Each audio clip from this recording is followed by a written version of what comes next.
afternoon, distinguished chairs, professors, and fellow colleagues.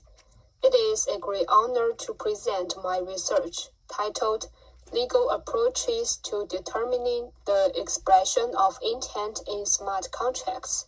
Today, I will walk you through the key components of my paper. My presentation is structured around the four key pillars. First, deconstructing the fundamental debate on the legal nature of smart contracts. Second, conducting a comparative analysis of intent using a clear methodological approach. Third, identifying the unique legal risks in automated execution. And finally, proposing an integrated legal technical framework to address these challenges. Number 1, introduction and background. We are witnessing a fundamental shift in how agreements are made. Smart contracts, self-executing code on blockchains, automating transactions without intermediaries. While this brings unparalleled efficiency, it also creates a significant legal challenge. Traditional contract law is built on the foundation of intent, the meeting of the minds between parties. But how do we determine intent when the contract is written not in natural language, but in computer code? This gap between technological innovation and legal certainty is the core problem my research addresses. Number 2, deconstructing the code versus contract debate. The first step is to define the legal nature of smart contracts. The debate is often framed by two opposing views. The code theory views smart contracts as merely autonomous, event-driven code. In this code is law paradigm, the focus is solely on the technical execution, neglecting human intent and the social function of contracts. This view is inadequate because code is a tool, not a substitute for fairness, and all contracts contain gaps that only law can fill. In contrast, the contract theory, while my paper upholds, sees smart contracts as a procedural evolution of traditional contracts. The essence of a contract is not its form, be it paper, email, or code, but the joint and intersecting intent of the parties. From this perspective, on-chain actions like setting parameters and submitting digital signatures functionally mirror signing a document, making code a new media for expressing intent. By adopting the contract theory, we bring smart contracts within the scope of existing contract law, providing a much-needed legal foundation. Number 3, a comparative analysis of intent, method, and findings. Having established the contract theory, my analysis employs a comparative legal methodology to address a central question: how do actions in a smart contract constitute a valid expression of intent? I systematically applied the principles of both civil law and common law to the smart contract context to find an answer. In civil law, which focuses on subjective intent, I analyzed how the deliberate actions of defining conditions and deploying code serve as a clear externalization of a party's internal will. Furthermore, the reliance principle is key here.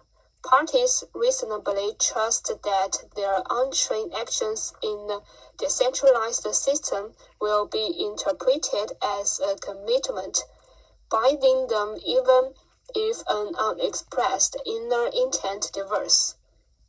Common law, with its emphasis on objective conduct, provides an even clearly fit.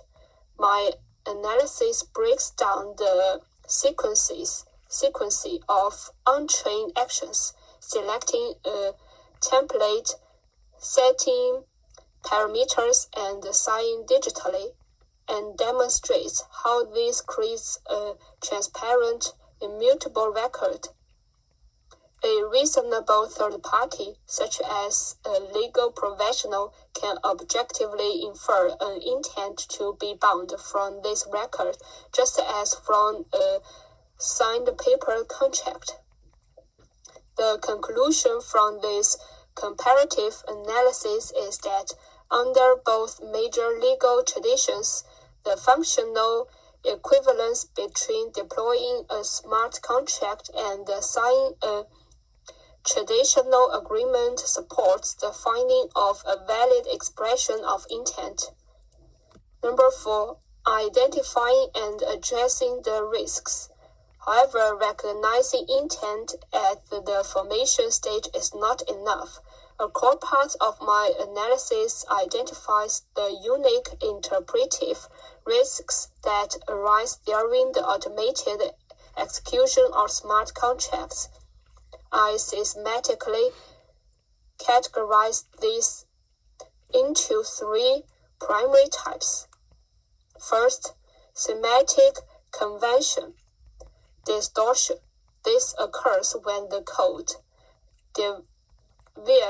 deviates from the original intent, such as a $200 payment being misquoted as $20. Second, language scope limitations. The rigid if-then logic of code cannot capture open textured legal concepts like reasonable care or best efforts, leaving critical contractual standards unaddressed. Third, excessive semantic migration. This is the risk of rigid code producing unjust outcomes. For instance, a penalty for a 30-day delay might be mechanically triggered by a 31-day delay, ignoring the legal principle that only material breaches should be penalized. Number 5. Propose the legal technical framework. To balance the efficiency of automation with the fairness of traditional law, my paper proposes a tripartite framework that integrally combines the technology, law, and interpretation. Technologically, I suggest flexible models like weak smart contracts that allow for post-execution modifications and the use of AI-assisted code auditing tools to enhance the accuracy of intent representation. Legally, the framework includes safe harbor rules to incentivize pre-deployment audits and dispute resolution rules that explicitly prioritize natural language terms over code when conflicts arise. In terms of interpretation, I established that a clear hierarchy is necessary where the original natural language agreement prevails, ensuring that the party's true intent is upheld. This co-designed system ensures that law and technology work together to make digital transactions both efficient and fair. Number 6. conclusion and significance.